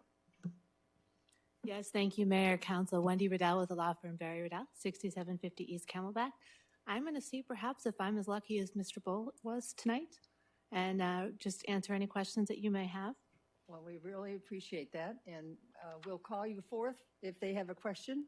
We won't make you stand there for the entire time, but if they do, we'll call you forward, okay? Thank you, Mayor. Or if you hear something that isn't quite right, then you come forward and Christian will help you. Okay? Yes, thank you. All right, great. So are there any speaker cards? No, Mayor. Does anyone in the audience want to speak? All right, I'm going to close the public hearing. Will the city clerk please read resolution number 2020-2103 by title only?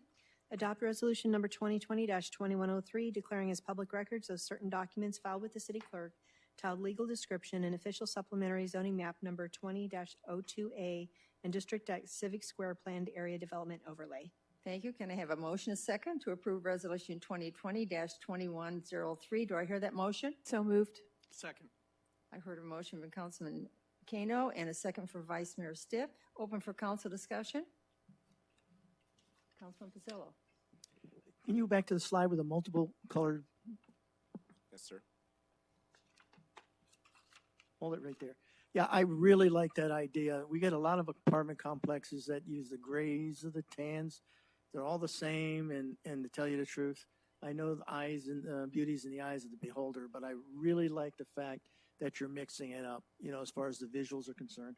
The question I have is your upper left. Is that going to be any part, or is that just something that you're showing us that kind of breaks it up a little bit with some stone or something along those around the garages? I think Wendy's. The upper left, so, I might be able to help on this one. Mayor, Councilmember Pizzillo, that's actually from a different project. We just took a photograph to show you how the parking worked. So.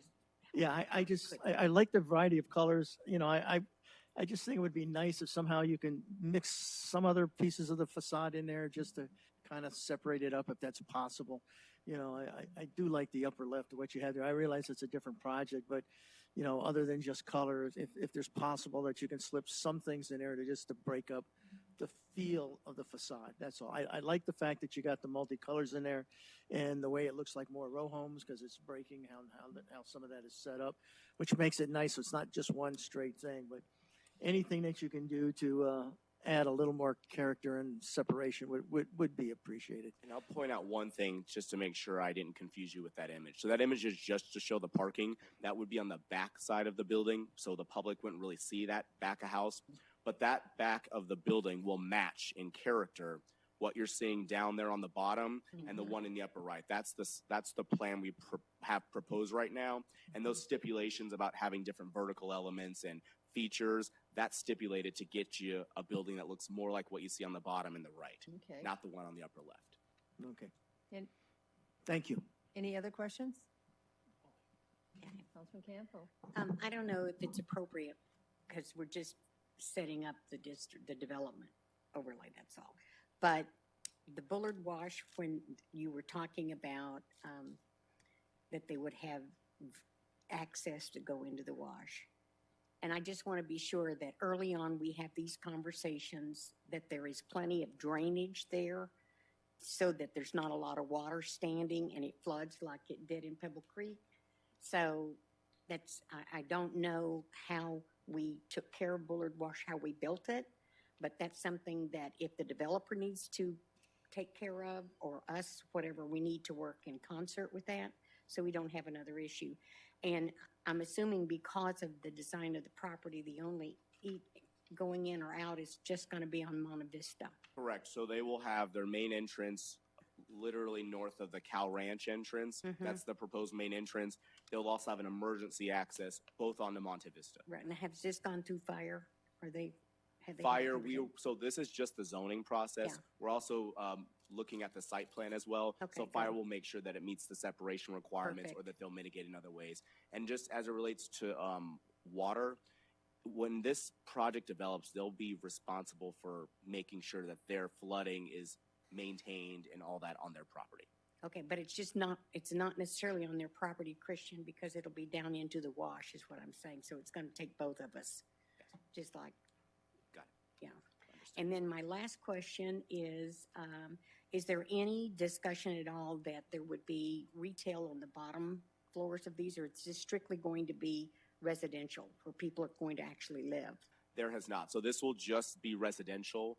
The difference that you might notice with this residential, though, is that we've tried to activate the street level, so it's not just, Sure. 4-foot patios. People will be able to walk out of their patios right onto Monte Vista, and that's going to be about 1/8 of a mile or less to our district at Civic Square, which will have lots of retail. Okay. I have not seen what they have built elsewhere, but a couple of weeks ago I was in Texas and went through an area where they had development exactly like this, and there was nothing for sale. It was absolutely occupied, and people were walking all over and bicycling and walking their dog. It was not necessarily a children's area because these were working professional in this particular area, but it was extremely successful, and people want to live like that. So that's very exciting. I can't wait I hope they're able to develop it in my lifetime. I'd like to see it done. Okay. So would the mayor. We have other purposes here. We both would. So thank you, Christian. Thank you very much. Councilmember Kano.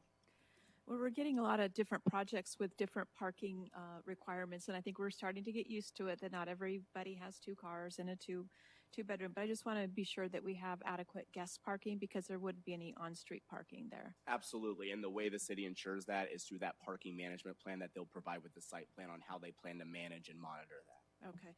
And this looks like it's not fenced in. So most apartments have security gates, and this is just an open complex. So it is gated at the entrance, but if you live on the first floor along the park or Monte Vista, you can go from your private dwelling unit on the first floor to the street. But the apartment complex will be gated, and there'll be a wall along the Evolutions at Estrella Falls already has a wall, but along the canal there will also be a wall, so it'll be secure. Well, I know that we're trying to create a urban vibe around our new downtown, so I do support the increased density for this project. I don't know that I would for every project, but I think it's appropriate for this. So I think it's a good addition. Happy to see that rather than the mini storage, and so thank you. Councilman Hampton? Yeah, I also appreciate you bringing this to us, and I think the area would probably appreciate this versus the mini storage. I had a question on the height as well. What is this height compared to other apartment type multifamily in our city? Great question. So this apartment would be more in line with what the apartment you see at the Ballpark Village area right now, so the clubhouse. It's going to be more in line with that. What I will say is, when this was zoned mixed-use commercial, if someone wanted to put an office building or hotel there, it could be 60 foot in height. Mm-hmm. So this building is comparable. What they're requesting is comparable to a building that could be at the same height in another with its current zoning. Okay, and then is Live the same, around the same size, or would be significantly taller? Or so Live, I don't have the exact height of Live, but Live is a 3-story building in some areas. This one will be 4. So if you think about a tiering effect from the north, where you're having, more of a single family, you're transitioning now to Live at 3. Only the buildings along Monte Vista are proposed at this point. So they could do 4 everywhere. They're only proposing the 4-story buildings right along Monte Vista. So those buildings that are 4 stories right now are proposed to be on the furthest south end of that site. Okay, and you said that it'd be hard if they have all the amenities and luxury to even have 4 because of the. What's common is that people like higher ceilings. Yes, higher ceilings okay. I do like the different elevations, to Joe's point as well. I think that's it's just great visually to have that breaking up of that as well, and the amenities package is good also. And I think it fits in this location. I don't know if I'd see this somewhere else in the city, but I like it here. So, yep, that was my question. So thank you. Anyone else? All right, my time. That height we call Gary Gelzer. So when Gary was a council person, he went during the city center. He fought for tall buildings and for the height. And so when you talk about that, if he's up there looking down, we're finally getting what his wish was. When we first talked about just recently about, you showed all the apartment complexes and thing, you know my reaction, but I have to tell you, it's all reversed now. We are growing up. This is such a direction above what we've been doing. It just tells you what Goodyear is all about now. We're becoming more sophisticated, more open to all the public and their likes and dislikes. So I think this is going to be attractive to the younger people. I think that's going to breed, as long as we start having more entertainment the other way, attractive. So, but this is going to be very attractive to young people and young families. So I'm thrilled, and I'm with Councilman Pizzillo. I've been behind him, not as strongly as he, on the colors. So tonight I kind of poked him and said, "You got your way." So it's really a compliment to you. So we're very, very excited about. So thank you. So I think we're ready for a roll call. Vice Mayor Stiff? Aye. Councilmember Campbell? Aye. Councilmember Hampton? Aye. Councilmember Kano? Aye. Councilmember Pizzillo? Aye. Councilmember Loretano? Aye. Mayor Lord? Aye. The motion carries. All right. On 19, public hearing to consider approving Federico's at Pebble Creek use permit request for convenience use a drive-through restaurant on property The zone ordinance. C2, general commercial. Mayor, we have to do the ordinance still for the last one. Oh, I skipped right over it, didn't I? I tell you, I do need help, don't I? I really appreciate that. Okay, let's adopt that in ordinance. Will the city clerk please read ordinance number 2020-1481 by title only, please? Adopt ordinance number 2020-1481, conditionally rezoning approximately 9.3 acres of property located east of the northeast corner of Pebble Creek Parkway and Monte Vista Road, known as District at Civic Square, amending the zoning map of the city of Goodyear, providing for non-abridgment, providing for corrections, providing for severability, providing for an effective date, and providing for penalties. Thank you. Can I have a motion, a second, to approve ordinance number 2020-1481? Do I hear that motion? So moved. Second. I heard a motion from Councilman Campbell and a second from Councilman Hampton. Me. I missed them all. Me. Yep. It was you. It was me. A second from Vice Mayor Stiff, and first from her, the motion. All right, we got it together. All right. Any more discussion, council? All right, let's vote on it. Roll call. Vice Mayor Stipp? Aye. Councilmember Hampton? Aye. Councilmember Kano? Aye. Councilmember Pizzillo? Aye. Councilmember Loretano? Aye. Councilmember Campbell? Aye. Mayor Lord? Aye. The motion carries. All right, we're on number 19. It's the final public hearing. Item to consider approving Federico's Pebble Creek use permit request for convenience use drive-through restaurant on property zone C2 general commercial. Open public hearing. Planner Christian Williams will present.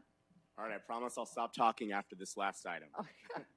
All right, so I'm here with a request from Adrian Briseño to hear a use permit request on a property within the city.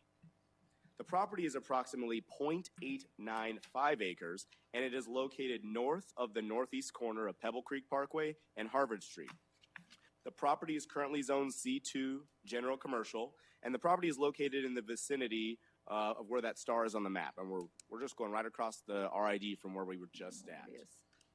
So zooming in a little closer, you can see that the project is within an existing shopping center west of the Roosevelt Irrigation District Canal, across from Evolution at Estrella Falls, formerly Live Goodyear, and now actually the future district at Civic Square. East of Pebble Creek Parkway from Village at Harvard Grove, those single-family rentals. And the property is in the same square mile as Estrella Falls and Civic Square at Estrella Falls. The applicant intends to develop a building with a drive-through restaurant and a retail building shell on the subject property and has submitted the subject application for a use permit. The subject property consists of 0.895 acres within the existing commercial center. The site is highlighted in teal on this map, and it does not contain any commercial buildings, but it does contain some minimum parking, landscaping, and drive aisles. The center surrounding the parcel in question does have buildings with other commercial uses. The proposed 4,000 square foot retail building will include space for the drive-through restaurant as well as space for a future C2 user. The restaurant hours of operation will be from 6 a.m. to midnight local time. However, there will be no restrictions on the hours of operation within this use permit. However, deliveries from semi-trucks are prohibited from the hours of 10 p.m. to 6 a.m., and that's in accordance with the ordinance that actually established this zoning, this C2 zoned area. Site improvements will also include repainting the parking lines, adding more parking spaces, the drive-through construction, preservation of the existing utility lines, and additional landscaping. The conceptual building elevations with the use permit application convey the architectural style intended for this center. And the picture on the upper left is the front of the building that will face Pebble Creek Parkway. And the picture on the bottom right is the building as it will face north towards a vacant site within the same commercial center. It will also include a patio on the, a nice small outdoor patio on the north side of that building that will be covered. And in the site, and you can see those drawings there, the drive-through will wrap behind the building, so away from Pebble Creek Parkway, closer to the canal. And that's the end of my presentation. Staff has evaluated the impacts of this proposed special use permit to the greater community, and with no major concerns being found, staff recommends an approval for a use permit for a convenience use drive-through on a 0.895 acre property, zone C2 general commercial, located north and northeast of Pebble Creek Parkway and Harvard Street, subject to the stipulations found in the staff report. Christian, is the applicant Lena Lopez here? I do not believe Adrian is here. Okay, all right. Just want to make sure we gave him the opportunity. Mayor, I do believe there is a representative for the applicant. Would you like to come forth and speak? All right, well, thank you for coming. Just kidding, my bad. Are there any other speaker cards? No, Mayor. All right. Would anybody in the audience other than the owner want to speak? Okay, we're going to go on. I'm going to close this public hearing. Can I have a motion, a second, to approve the request for a use permit for the convenient use drive-through on a 895 acre property, Zone C2, General Commercial, located north of northeast corner of Pebble Creek Parkway and Harvard Street, subject to stipulations. Do I hear a motion? So moved. Oh, go ahead. I heard a motion. I heard Vice Mayor motion, a second from Councilman Campbell. Open for council discussion? No? Yes, Councilman Campbell. Since I'm the queen of the drive-through, We know. I tell you, love Frederico's. They're great. But the picture you showed is brown. Is that their normal? Is that the color that most of Frederico's are? I thought they were more of a mustard yellow. I've seen them various, and one thing we're balancing here is making sure it matches the existing center. So Well, this just is don't have it blend in so much that you don't see it there because correct. And I would say this is more modern than the existing buildings. I hope so. And what I believe they might end up doing later is potentially updating their style. So this is going to set a Who, new. Frederico's updating their style? No, the center that is Oh. within might be doing some upgrades to make Yeah. themselves more modern. But this is what they're proposing right now, which would modernize that center a little bit more. Okay, as long as it looks nice and it'll get people's attention so it doesn't blend in with the hairdo and everything that's there because you drive by that whole area and you don't even know what's in there because they're Absolutely. all the same. So thank you. Welcome to the neighborhood. Yes, Councilman Loretano. I think it's a good plan, so again, welcome. My only question is what we seem to have found out is when we put these drive-throughs in, they're a lot more successful, and they seem to back up more so. So is there a contingency plan? Because we've seen it with the Culvers, we've seen it with a lot of other businesses that the drive-throughs are just, they're packed. I think one good thing about this one is they have more than 5 queuing, which is kind of our minimum there. And then in addition to that, there's a long driveway that leads you in, and some of those businesses might not be there at night, for example. I mean, they might be closed at night. So there's a lot of parking in here. Another thing I'll point out is that they're providing way more parking than the minimum. So they're providing 48 spaces. I believe they only need like 23 or 28 or something. So there's going to be a lot of parking here. It's also a shared center. So I think we have some spillover room if needed. Great. Councilman Hampton? Yeah, kind of the same question. I don't know if you can go, if it is, I know it'll be successful, but yeah, maybe 2 lanes or however they do it, if it does become too much. But it looks like it comes, looks like the access comes at Harvard right there. It does. So they don't go through actually, the it does they don't not go through the access, shopping center, Harvard right? is the southern, so I'll just point out. So Harvard is down here, and the drive-through is going to be up here. You'll take a right in off of Estrella there, and then you'll take a right out onto Pebble Creek there. Yeah, so if they want to go north, they could wrap around the building, go back to Pebble Creek Parkway and go north. If they want to go south, they could take this drive aisle down here to that light, to the light, and make their left turn out. Okay, yeah, I'm just curious how it's going to feel in that area. But I do like that there's something going in north, filling up that more commercial there. I know there's some more space. You said there's another pad going to be north of that? Yes. And that's already prepped, or is that something that they have that they might bring something else? It's just a pad site, so there's minimum improvements there. There's some parking, back of driveway. It's very similarly situated to this parcel here, so it's ready to go for another user that's C2. Okay, but it's not for this. This user does not own that parcel I do not as believe well. so. Okay. So I wanted to bring something else too, along with that. We all do, right? Yep. Okay, thank you. Councilman Zilla? Yeah, the only thing, I hope and again, I think you've addressed it, is there's enough flow for that to come in and out. Sometimes with Popeyes and the Starbucks, I know. trying to get through that drive-through in Starbucks, it's a mess because there seems to be a backup, not enough for that flow to come through. As a result, unfortunately, with the COVID and whatever, there's more drive-through traffic than there is people pulling in. So just want to make sure there's enough of a leeway in through there that, you know, it doesn't back up with any of the other businesses, that's all. Councilman Cato? Well, my question, Councilman Hampton brought up too, was the left out because of the divided road. So if you go down to where the light is, that is like one of the longest lights ever. So it's really hard to get out of that shopping center with a left turn. So that's just, it might be, look at that.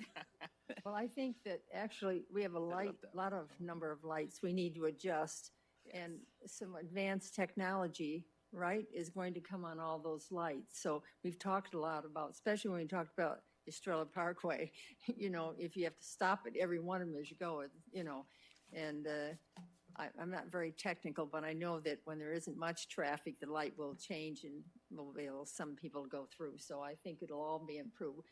As I said, we're growing up, and this will be another spot people will question, but we're going to make it, right? Yeah, okay. Are you finished? Go ahead. You finished? Oh. Okay, any other questions? Just welcome to Goodyear, so. Pardon me? Just welcome. I already said that. Well, yeah. all right, before we vote, we're going to, By my house, I can't wait.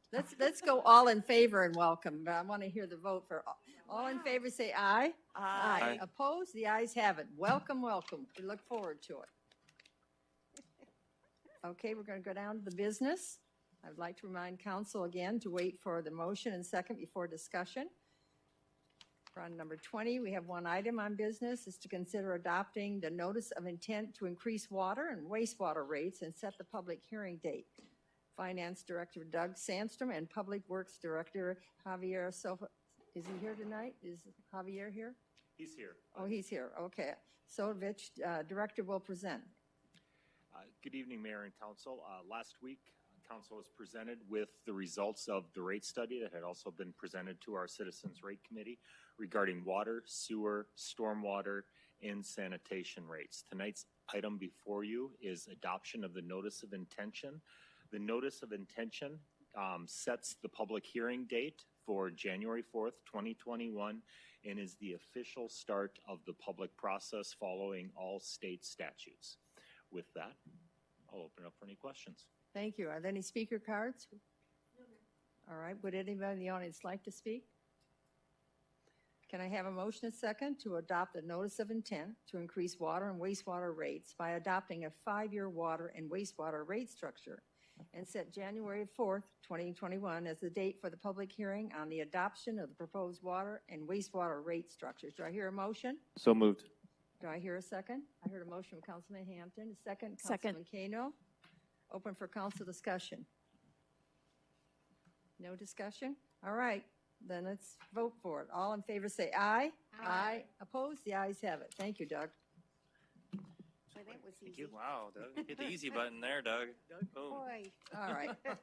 So I'm going to turn this over first to the city manager. Do you have anything you want to say tonight? I do, Mayor. Just two quick items. I wanted to recap our 2020 Fall Festival, which was a huge success, and it concluded after 4 nights on Sunday.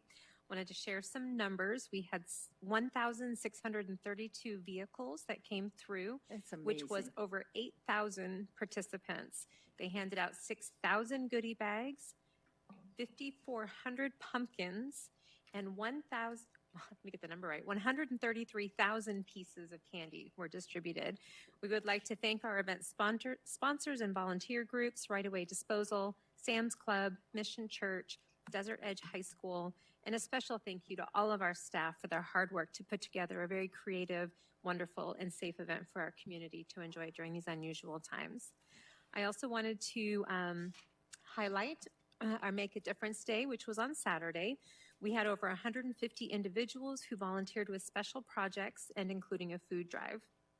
Our volunteers painted 150 fire hydrants in Pebble Creek and cleaned up parks and streets around the city. Our drive-through collection of non-perishable food items filled 16 large food bank boxes, and it was just simply a great day, and I wanted to again thank the staff that did a phenomenal job organizing the special event. Thank you. Well, thank you. Council, do you have any comments, commendation, or reports, or current events, or requests for future items? Yes. Councilman Stipp, Vice Mayor Stipp. we've got a special event coming up on Wednesday that I'm assuming we're going to have some role in as a city from a public safety perspective. From looking at the manager. That's a perfect question to ask because we have the correct information because public is misinterpreting things in a great way. So this is a good time to clarify it. Certainly, and thank you for the question, Vice Mayor. This is not a City of Goodyear event, which is the rally that would be taking place on Wednesday at the Phoenix Goodyear Airport. However, we're very much impacted, by the event, and so we are working with the private event, and actually Dan Cotterman is our lead on this project. And they are looking to rent space, for example, for parking out at the ballpark, and they are following all the traditional rules and expenses associated with that, and also coordinating with our fire marshal and would pay those associated fees for the setup and making sure the event is safe, and then public safety as we would for any other large event coming to our community. So basically, public safety is taking care of our streets for the traffic, right? Correct. There's traffic control involved, and I don't know if Dan wants to add anything, but we have a team that has accumulated very quickly, and they've met, I think, a few times today. We'll be meeting a few times again tomorrow to make sure that it's a safe event for our community. And could you just address, we have gotten some emails from people who object to what's going on, and they think that the city has control or, over the event. Certainly. So this is a private event, which is protected by the First Amendment. There was no permission needed from the city of Goodyear. They simply have, the right to, to hold this rally. But again, our residents, our community is impacted, so we're doing everything we can to work with the event to make sure those impacts are mitigated. Any questions, Vice Mayor? Still have two more.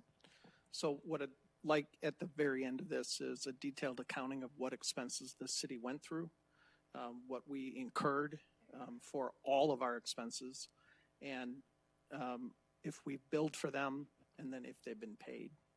I'd like to get that noted kind of in the public record. Secondly, have we identified a First Amendment demonstration area?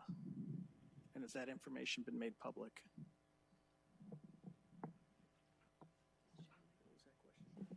Do we have a demonstration area established? There's usually a First Amendment area set. I didn't know all of this when I went to Gilbert. Holy cow. We have someone addressing it. So I'll attempt to answer that. We are still actively planning for this event. That began in earnest today. And we have discussed the potential for First Amendment areas for potential protesters and others to gather. So that is on our radar and something that we are working to address. So to prevent it from happening everywhere, can we at least make that publicly known as soon as we can as well, so we don't have, if there are protests, we don't have protests everywhere, that we at least can get it into the proper area to create any havoc that might ensue. I don't know, but certainly. And once we have the traffic control plans, we'll also be sharing those on social media so that our local businesses who have shift changes, again, least disruption possible, try to get as much information out to our community as possible. Great, thank you. Yes, go ahead, Brandon. I imagine with that, like with the other, I think with a event that was at the Wigwam, it's more of a regional, maybe because they were bringing people back and forth through airports, but it was more of a region. It wasn't just our police department or Avondale's police department. There was police officers from the region that were there supporting. So I assume that'll be the same. It is a regional coordinated event, especially starting with Secret Service, Phoenix PD, and others. Because remember, the airport belongs to Phoenix. Okay, it's not Goodyear's Phoenix, ownership. not even ours. I'm just making sure it's aware that the whole burden's not going to be on the city of Goodyear for the public. That it's going to be a regional event. So, and all these questions are important because we've never had anything like this in Goodyear. So this is our first time. So I'm sure there's OE out there, but Arizona as a whole haven't had this much exposure or attention. So yes, and if I can, I'll try to do it from memory. Give a shout out to some of our neighboring communities who have offered assistance: Surprise, Peoria, Buckeye, Avondale. I know I'm missing some, but they're all stepping up to help. And I think the security of knowing to our citizens that we're not using city funds for this event. It is political, and we are nonpartisan in council. We're elected in that position. So I'm glad that we're paying attention to that so people will feel calm about this, because it can draw a lot of people, and I'm sure he will. I do feel that we ought to be sure we're putting out there, wear your mask, in any way that we can do that. I would hate to see several people leave there with it. Yes, go ahead, Brandon. I'm not sure how big it's going to be, but I'm curious if like we should learn from Avondale how they do PIR. I mean, the road signs, like, I don't know, direct traffic throughout our whole city. Well, I've already got requests from somebody from Avondale that wants to know about the parking. And so you can see the interest is starting. So it'll be more than Goodyear there. Yeah, I just imagine, I saw pictures of people driving from all across the valley just to go to Prescott. So I imagine there'll be people from all over with flags and trucks the state and everything coming to Goodyear. You can so expect if we treat that. it like a football game or something like that, where people know where to You'll go think it's easily. homecoming. Yeah, where people know where you can easily go, just to make it easy for everybody. I'm already telling my people in my community to don't drive anywhere during that time period, because it'll probably be pretty busy. Well, we just don't want everybody safe, and those that want to be there treated well. So, okay, anything else? Yeah, Mayor, I'm sorry. I'd like to just thank the ballpark staff and Park and Rec for the great spooky night. Oh, I I'm so drove glad it. you mentioned Mayor that. was behind me. We did really well. They told us to turn our lights off, and we're driving in the dark. I've never done that before. That's pretty scary. And someone jumped out and yelled boo at me, and I about had a heart attack because it was a real person. We I had the thought it was a same thing. mummy. Yeah, but they did a wonderful job. I just the innovative way that they put it together, and the lights and the music and the spooky stuff. It was so much fun, and I could hear kids in front of me just squealing because they were having so much fun. Oh, yeah, I asked if you were going to be there because I was going to get behind you and your kids, but it was just a wonderful night. So thank you to all the park and recreation people and to the ballpark staff. They did an incredible job. They just, every time they put on an event, they outdo themselves. Yeah, they do. And we're just so proud of them, and we're so grateful to them. And I love my little pumpkin. So creative. Yeah, so very creative. So thank you all. The mayor jumped too, and there was one of them that Scared was me. so mechanical, and I thought, no, this is just. And they came at me, and Yeah, it was a I'm real person. screaming in the car. So it was realistic. So. It was great. It was wonderful. Any other comments before I dismiss this meeting? All right, the next meeting will be a work session on November 2nd, 2020. We're already into November. Can you believe it? Oh my God. There being no further business to discuss, this meeting's adjourned.